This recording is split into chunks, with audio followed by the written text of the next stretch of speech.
আমি পরিশেষে আবারও বলছি, যদি আইএসএফ এর কোনো ছেলে কোনো মানুষের উপর আক্রমণ করে, আমাদেরকে উপযুক্ত প্রমাণ সহকারে দেবেন, সে পার্টির মধ্যে থাকবে না। এটা আমি জোর করে হিংসা করতে চাই না, বাংলাদেশ শান্তি প্রতিষ্ঠা করতে চাই।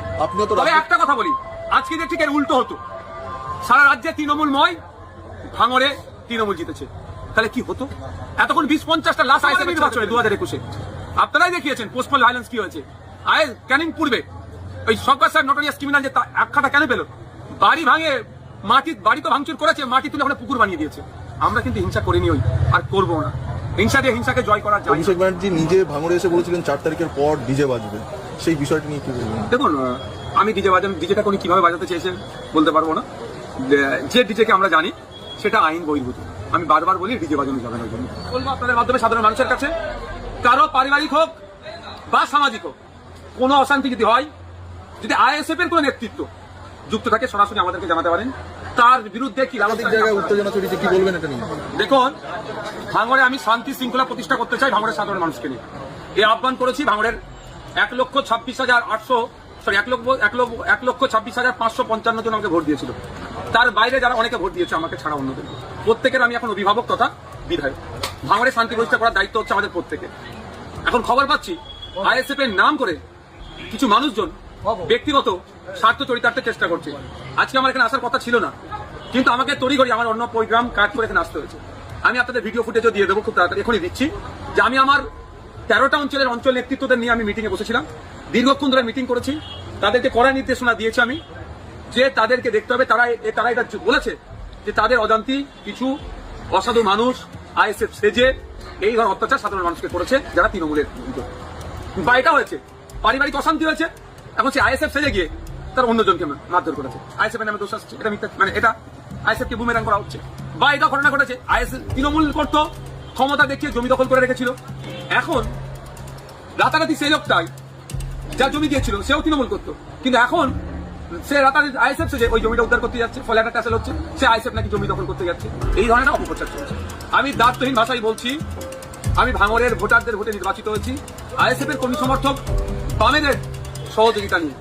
আমি এখন প্রত্যেকটা ভাঙড়বাসীর এমএলএ, সুতরাং প্রত্যেকটা ভাঙড়বাসী যাতে শান্তির সাথে থাকতে পারে, শান্তি শৃঙ্খলার সাথে আমরা চলাফেরা করতে পারি, সেটা দায়িত্ব আমার আমাদের বর্তায়।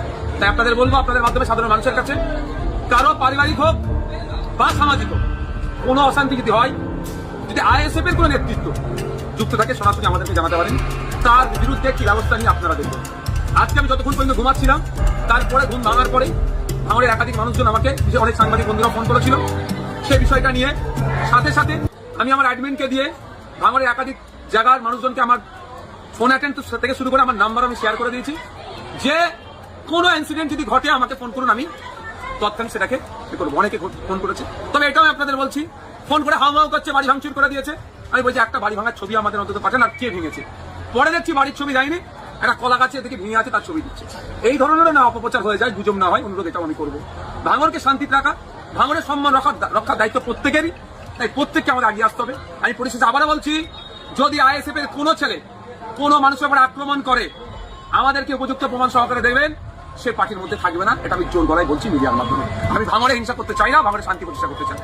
তবে একটা কথা বলি, আজকে যে ঠিক এর উল্টো হতো, সারা রাজ্যে তৃণমূলময়, ভাঙড়ে তৃণমূল জিতেছে, তাহলে কি হতো? এতক্ষণ 20-50টা লাশ আইএসএফ এর ছেলেদের ফেলে দিত, কিন্তু আমাদের আইএসএফ এর ছেলেরা যথেষ্ট সংযত, ওই হিংসা করেনি। গতবারের নির্বাচনে 2021-এ আপনারাই দেখিয়েছেন পোস্টপল ভায়োলেন্স কি হয়েছে। ক্যানিং পূর্বে ওই সরকার সাহেব নোটোরিয়াস ক্রিমিনাল যে আখ্যাটা কেন পেল? বাড়ি ভাঙে, বাড়ি তো ভাঙচুর করেছে, মাটি তুলে ওখানে পুকুর বানিয়ে দিয়েছে। আমরা কিন্তু হিংসা করিনি, ওই আর করবো না। হিংসা দিয়ে হিংসাকে জয় করা যায় না। আপনিও তো ভোটের আগে প্রচার করেছিলেন, কি মনে হচ্ছে তৃণমূলের এত ভরাডুবির কারণ কি?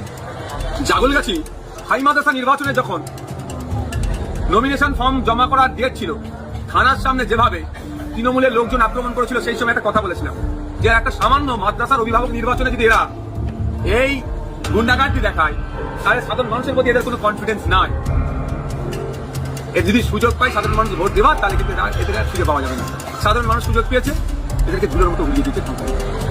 আর একটা যেটা বিষয়, মানে এই সময় তো বিভিন্ন, যেহেতু রাজ্য সরকার নেই তৃণমূল, ফলে বিভিন্ন জায়গা থেকে তৃণমূল নেতারা আসছে আপনাদের সঙ্গে যোগাযোগ করতে, তাদের কি কিছু দলে নেওয়া হবে? দেখুন, অনেকে যোগাযোগ করছেন।